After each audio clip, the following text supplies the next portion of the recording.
guys. Coach, having a bye week at this point of the season when you've got a lot of games under your belt, what does that allow you to do? Are you able to self-scout maybe a little bit more, just kind of outline how the bye week benefited you at this point in time? Yeah, for sure. Got a chance to take a look at what we put on tape so far the rest of the season. Of course, our opponents are doing that, so just going back and just seeing what's been working and the things that we need to continue to get better at. Obviously, it's good to have the time to be able to do that. But we had some good bye week practices, and we're just really trying to get back to the basics, really clean up some things, kind of take a look at our standards and just how we operate, which we did a really good job of that leading into the West Virginia game. So a lot of carryover into the bye week. Could you look at the quarterback situation? You've had so much guys in and out, guys being banged up and hurt. How much does it nice to have a little consistency with Taven being back again after West Virginia, able to have him be able to go into this game and maybe get some other guys healthy where you can kind of get that room maybe stabilized a little bit? Yeah, Tay is a great example of a handful of other guys as well that we're getting back and getting healthier. And a lot of it isn't guys that have been quote-unquote injured. It's guys that have been available but have been dinged up. So you get to this point in the season, it's nice to have the opportunity to get a little bit of wear and tear off their legs, get some time to get recentered mentally, and then for sure it's good to get the continuity going with a quarterback that's playing pretty good football in practice and then obviously doing it in the game last week against West Virginia. We just got done speaking with Coach Grinch, who's taken some blows on the defensive line. They've lost Sincere and Horace. Now, kind of for the running back room, we're going to be without Stacy and going to be without Tavian.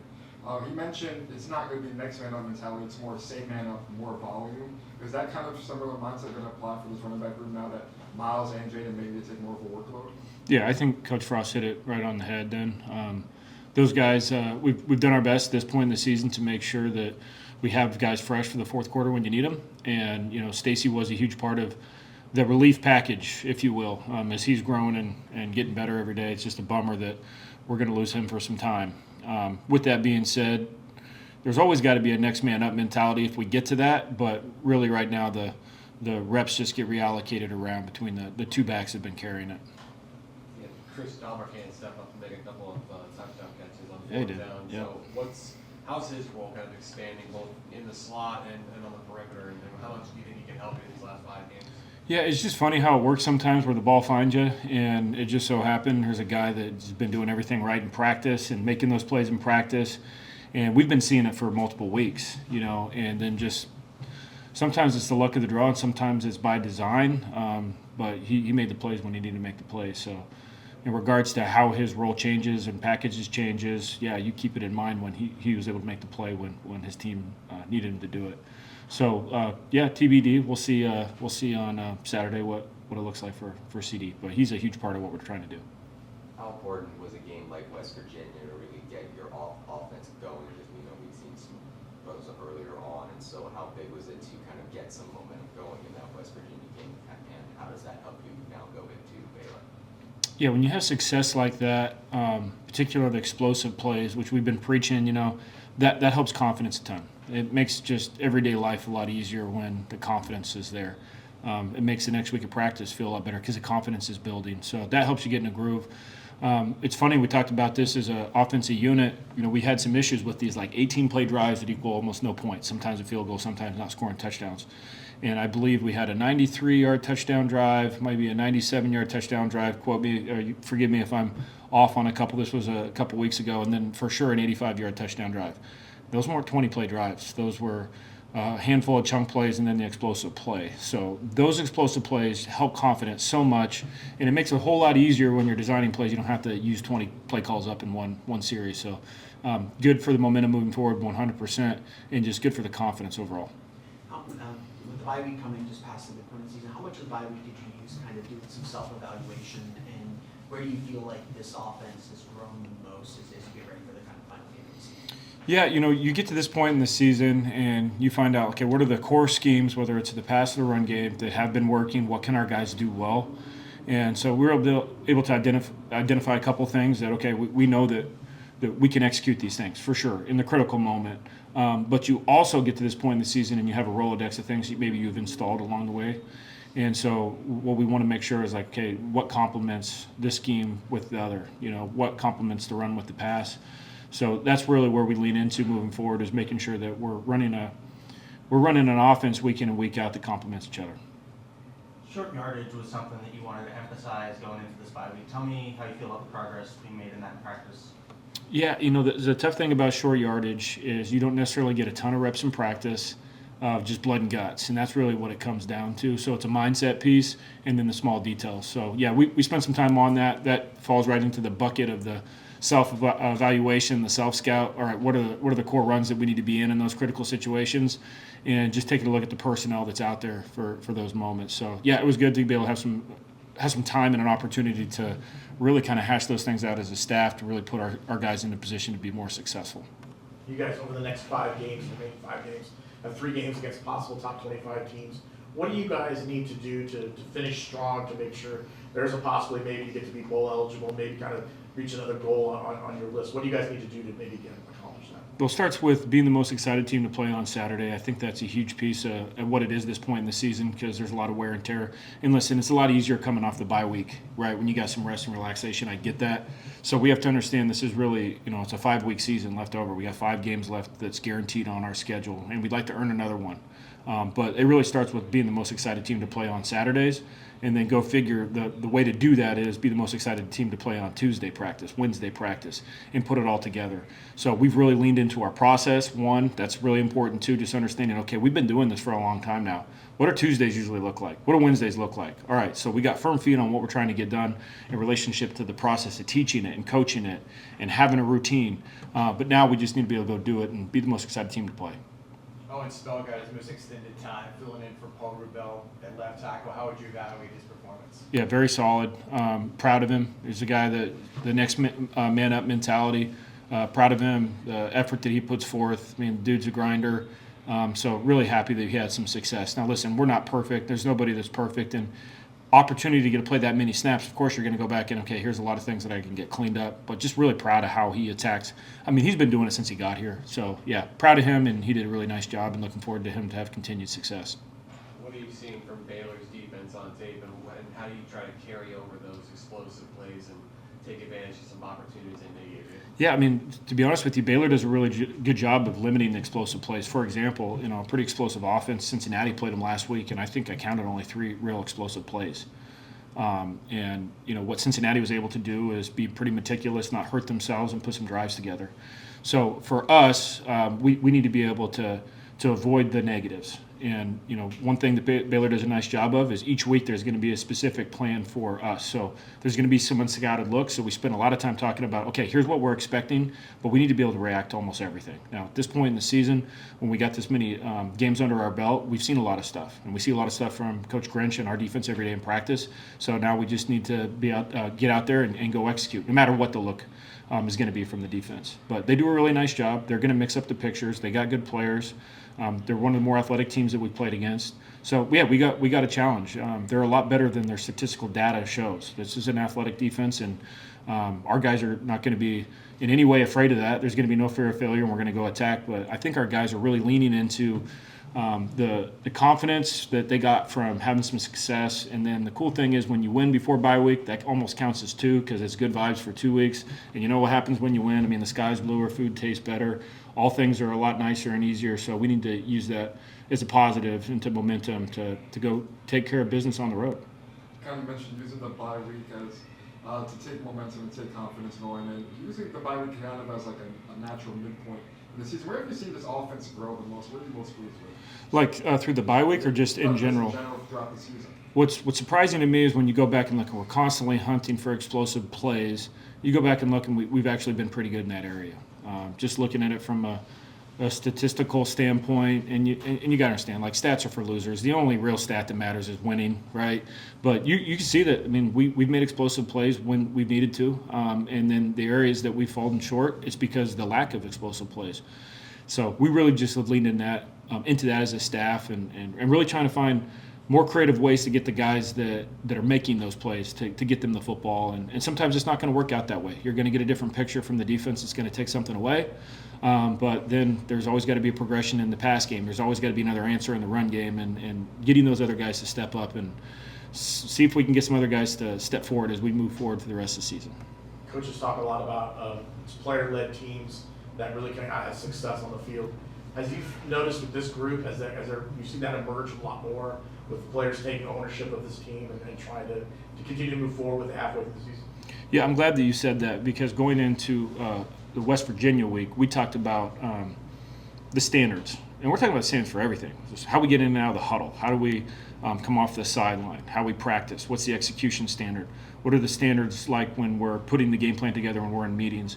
And we did talk to our guys about, okay, it's not the coaches that are going to get this done. We need you guys to do it. We need to spend more time as a staff just coaching the detail of the scheme, and the players, you guys can handle the standard. And I think our guys have really leaned into that. So it's not a surprise to me that when we took the field against West Virginia 2 weeks ago that there was a different look in their eye. So exciting to see. A lot of times that's easy to do in home games and homecoming.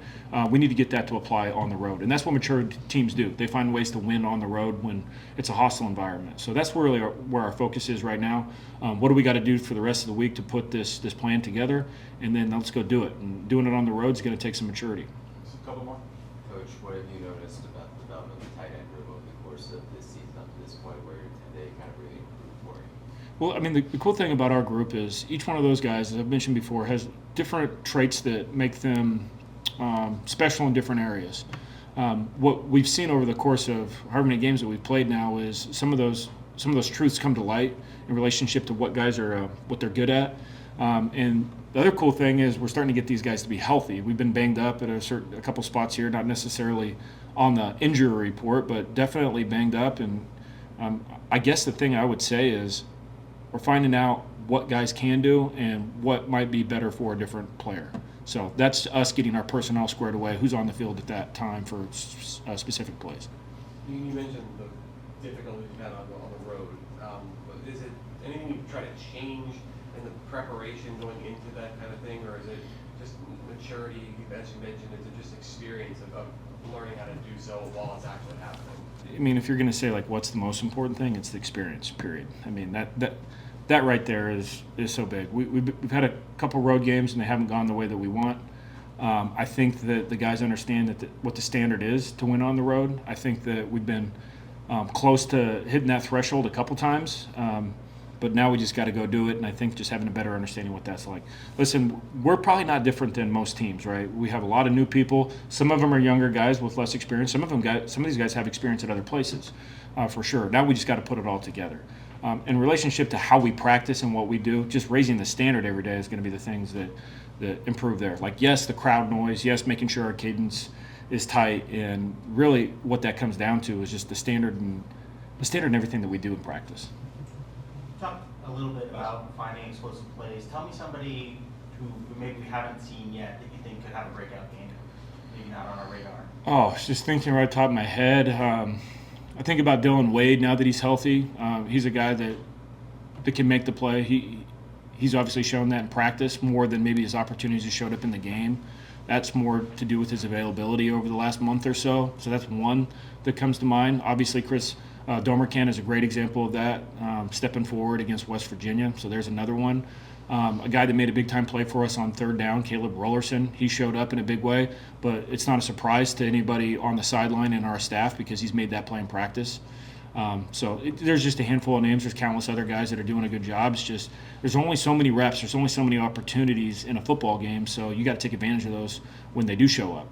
Tom, you already had one earlier in the season before you played a bunch of games, but now that you have, more to evaluate once you're deep into a conference season, what did the bye week kind of allow you to do as a defense? Yeah, I think, probably from understand what the challenge is ahead of this next game. The talent that we'll see in Baylor and the respect that we have for them and what they can do offensively, it really didn't lend itself to, there's some bye weeks where you say let's focus on us, so and maybe get some other guys some work and all that stuff. That's not where we're at, and so it was very much kind of Baylor centric. Understand the volume of their pass game and everything else, and also understanding that very hard to simulate, that type of skill coming at you, and again in the volume we anticipate. So that's what allowed it to do, which is good. And I thought the guys handled it real well. It's one thing to script plays and run cards and scouts and all that stuff. It's another thing to have guys dialed in and focus and doing some of those things. So I was pleased with that. What kind of challenges does Baylor's quarterback present to you? Seems to be more of a passing quarterback. What can that kind of challenge your defensively? Yeah, I think, the good coverage doesn't necessarily mean you're going to talk them out of throwing the football. Good coverage just simply means you have to be prepared for a competitive, situation, hopefully at the catch point. And so you're doing everything you possibly can to put yourself in the best possible situation that when he does throw it, you can't be naive enough to think that, because you're body on body or you're in the proximity of a wide receiver or tight end, that he's not going to throw it. He has the ability to throw guys open. They make tough catches. They also do a great job of we say running the grass, in zones and some of those things, and recognizing man coverage versus everything else. And so that's the difficult part is trying to simulate that. And one of the challenges to the guys is you do it once and you cover it. Maybe they certain weeks they don't come back to it. This is not one of those opponents. And then if you get too pass specific, very efficient running the football, I'm more than willing to do so. And that's probably a little bit of a misnomer that way. You see the statistics from a passing standpoint. One of the reasons is the ability to do both and gain some quality backs, and they do a nice job. If you have too many eyes on wide receivers, then you're going to give up something in the run game. So, yeah, big time challenge. Coach, reflecting back to the win against West Virginia, this defense has felt elite all season, but you were mentioning there has been emphasis on turnovers. They finally got a couple turnovers that game. How have you seen from the team's response and then accepting that challenge to get those turnovers? Yeah, no, it's production matters, and it makes it very very difficult defensively if you're not creating negative plays, if you're not getting stealing possessions for an offense, and that's not unique to us, and that's not my opinion. That's just reality of it. And so it's a strain, and it becomes a situation where you're very fragile at times if you can't create some negatives and that. And so was really pleased that way, to get some production that we've talked about, as you mentioned. And the cool and the messaging to the guys is none of that was the call. It was them. And in some situations you're kind of like, I don't know if that was a good call or not. And similar to a quarterback that we're talking about that can make a play when some guys can find production in the backfield, which was really, really good. And obviously highlighted by a sack, cause, fumble, and those things can change games.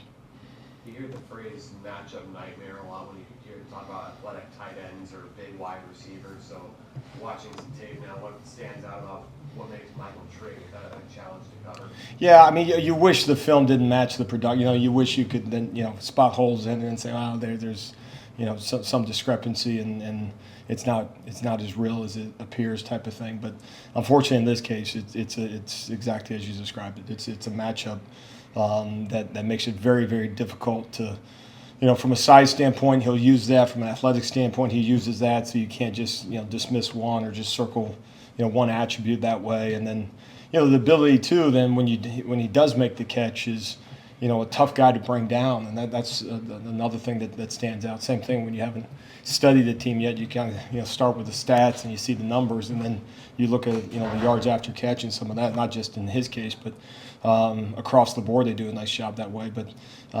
no, there's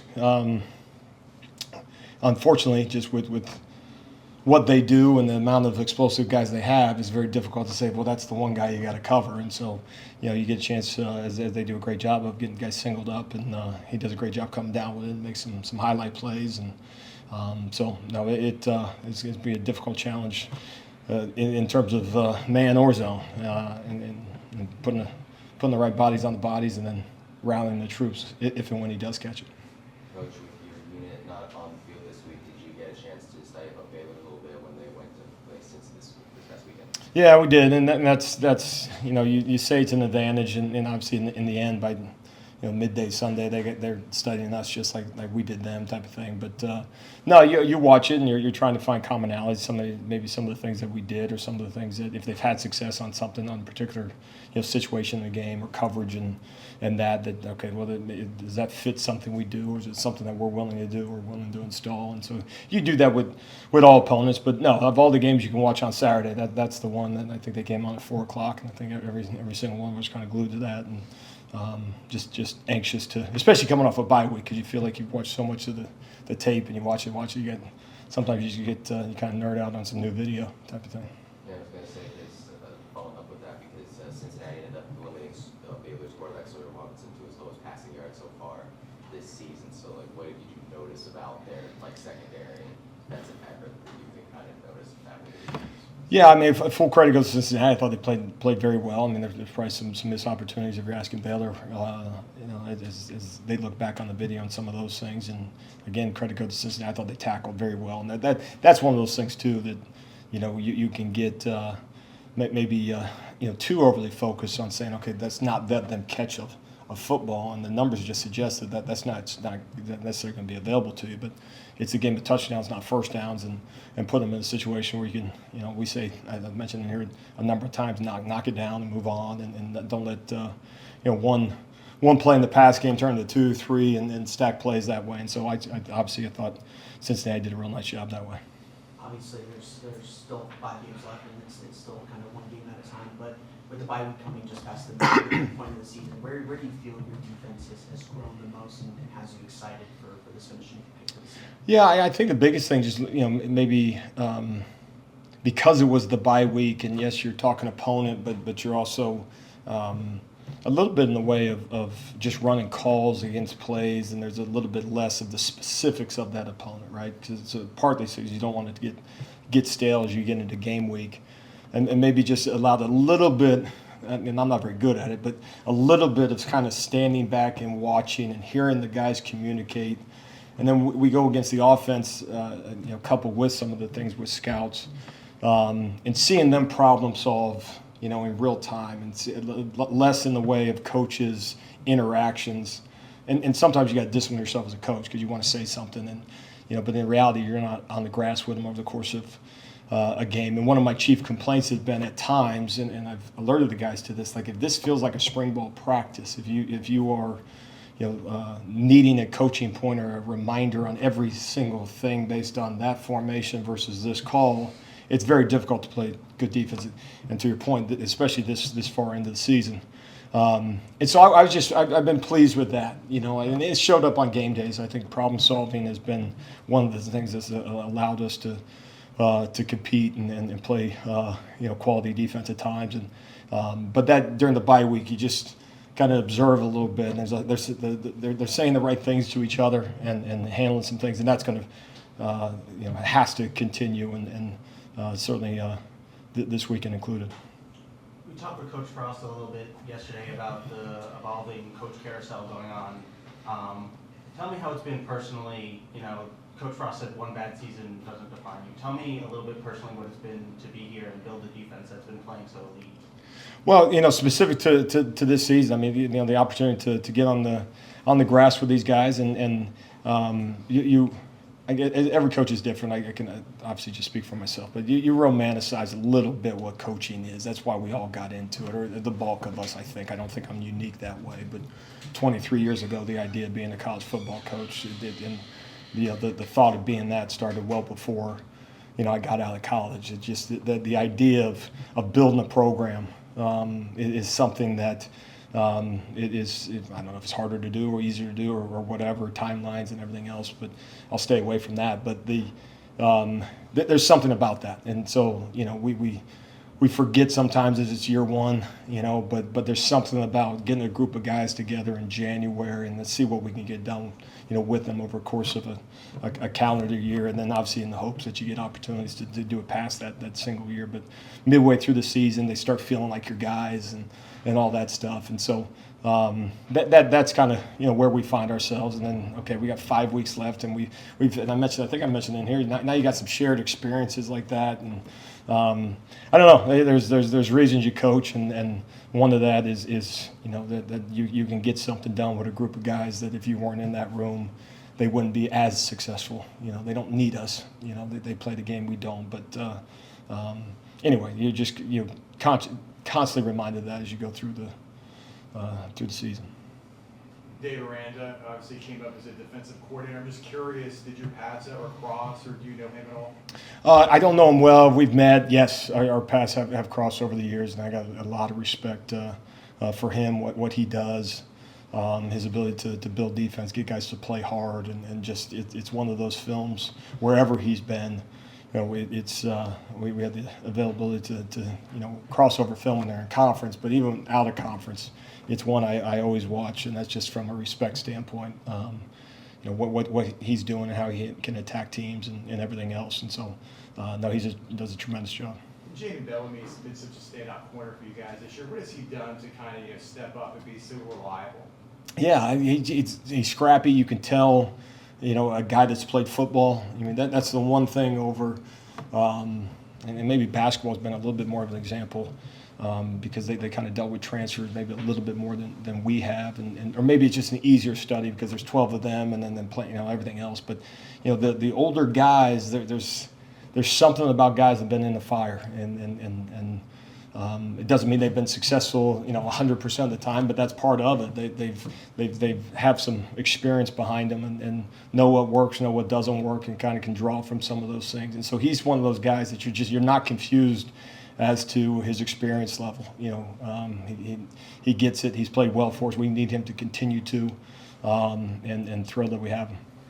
Baylor's been a team that's fallen into some holes and, you know, often played some of the best football in comeback fashion. So, what's the challenge in facing a team that, even when they're, you know, 14 down or something like that, if things are going well for you, that they could, you know, pop off and put together consecutive touchdown drives like that in a heartbeat?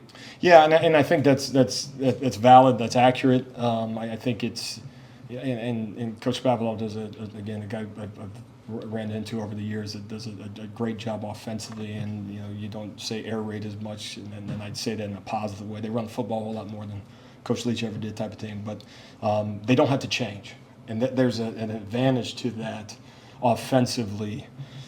Because what you don't see, okay, well now the score is this, so then, you know, let's scrap this part of the playbook and then we'll start doing new stuff or stop running the football. They're going to run the football selectively when they get light boxes and some situational scenarios. And from a pass game standpoint, it's not like, all right, that's you know, get our third down pack, our 2-minute package that we've, you know, is small, something we only do a small portion of the time that now we need to do because we're down a couple scores. And so they just keep doing what they're doing. So, you know, the scoreboard for them is not something that, you know, kind of affects how they play, which is really critical for us, that it's the exact same way on any side of this deal, that we got to make sure that there's respect, that if, you know, they have success, then they can fully continue down that path to continue to have success until we can you know, break any momentum. And then conversely, if you got some momentum, you got to respect the fact that they're not changing, and they're kind of built for it. The defensive line, the strong part of the defense this year, has taken some blows with injuries to Horace and injuries to Sincere. What kind of impact does that have on you guys as a line? What's the confidence in the next man up?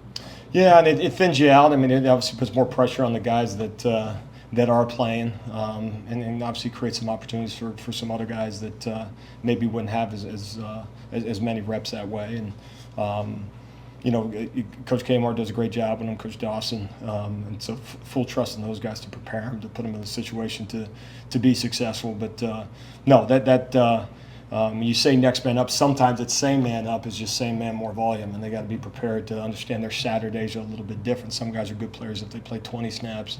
Well, now if that number goes up, can they train a certain way over the course of the work week to put themselves in a situation that they can be successful on Saturdays, you know, based on new roles and everything else. And so that's a week by week thing. You know, if you had some production 2 weeks ago, then you obviously don't get credit for it in this coming week. But it's obviously part of our evaluation in terms of who we're going to put out there and how long we can keep them out there. Coaches talk a lot about player-led teams helping to have success. Have you been able to see that with this group? I know it's a young group and a lot of newcomers coming in. You're halfway through the season. Have you seen more of a player stepping up, maybe taking more of a bigger role, thinking kind of maybe going back to the practice fields and doing things like that when you guys aren't around? No, you do, and you know, a couple guys to highlight. You know, Lewis Carter's soft spoken, not the right phrase, but maybe, you know, as a coach, you kind of sometimes feel him quiet, but when he speaks, everybody hears him and listens, and you know, Phil Dunn at times in the secondary as well, and there's certainly other nights like Kelly, when he talks, guys listen. And sometimes it's not talking; it's making sure they're saying the right things. And as best you can, you obviously want to, you know, empower them and kind of lead them in a certain direction from a coaching standpoint. But the thing we found out, or at least I think I've Again, my opinion, just in this new wave. You know, some of it has been us trying to do too much as coaches, because you look at it through the lens of it's everything sandwiched. You know, at the best you're trying not to microwave a football program. You're trying to, but at the same token, you're trying to obviously get results right now. And so if you're not careful, it becomes real controlling and real coach centric, and maybe at times, if I'm being honest, it can be suffocating to the guys, because here comes Coach Grinch or one of the coaches constantly. And so I think the thing we found out is got to be a little bit more organic at times. Like you can force it. By and large, forced leadership doesn't work. But part of that too is having the discipline as a coach to give them room, as opposed to being the first one. You know, play happens or a poor drive or something like that. And again, everything in us is, you know, we need to attack the problem, or we're going to fix the issue. And sometimes you know, taking a breath as a coach and giving room for the guys to maybe speak up and do something like that. And so you're seeing it at times. And again, mentioned Lewis is one of those guys. And it's one thing in the practice field, it's another thing during the course of the game, you know. And so they've done a nice job on the sideline that way, handling some adverse scenarios and keep fighting in those things.